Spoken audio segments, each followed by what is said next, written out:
सती सुलोचना का जन्म कैसे हुआ था, इस कहानी में जानते हैं।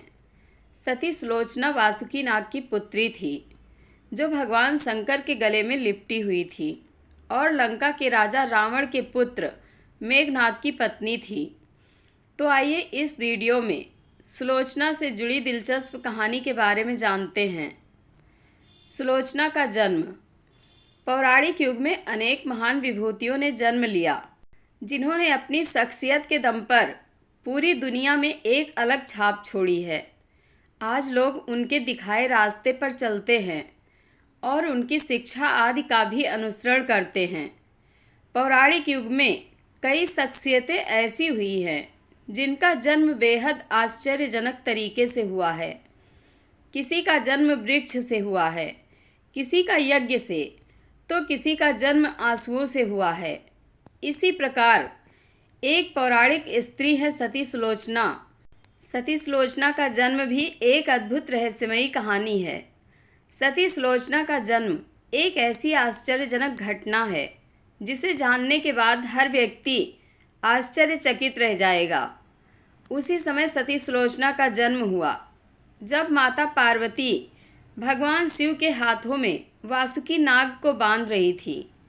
यह उनका दैनिक कार्य था, लेकिन एक दिन भूलने के कारण माता पार्वती ने वासुकी नाग को भगवान शिव के हाथों में थोड़ा कसकर बांध दिया, जिससे वासुकी नाग की आंखों से 2 आंसू गिरे और एक आंसू से सती सुलोचना और दूसरे आंसू से राजा जनक की पत्नी रानी सुनैना का जन्म हुआ। सुलोचना कौन थी?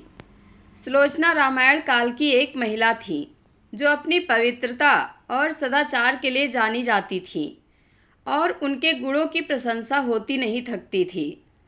सुलोचना का विवाह अवश्य ही राक्षस कुल में हुआ था, परंतु उसमें सभी गुण दिव्य थे। सुलोचना लंका के राजा रावण की बहू और इंद्रजीत अर्थात मेघनाद की पत्नी थी। सुलोचना रामायण युग में अपनी पवित्रता और सत्य के मार्ग पर चलने के लिए जानी जाती थी। सुलोचना निश्चित रूप से एक पवित्र पत्नी थी और उसने हमेशा अपने पति का साथ दिया और अपने पवित्र कर्तव्य के प्रति सम्मान की भावना से भरकर वह अपने पति के शरीर के साथ सती भी हो गई। सुलोचना न्याय, सम्मान और अपने पवित्र कर्तव्य के प्रति समर्पण की भावना से भरी हुई थी। जय श्री राम। धन्यवाद।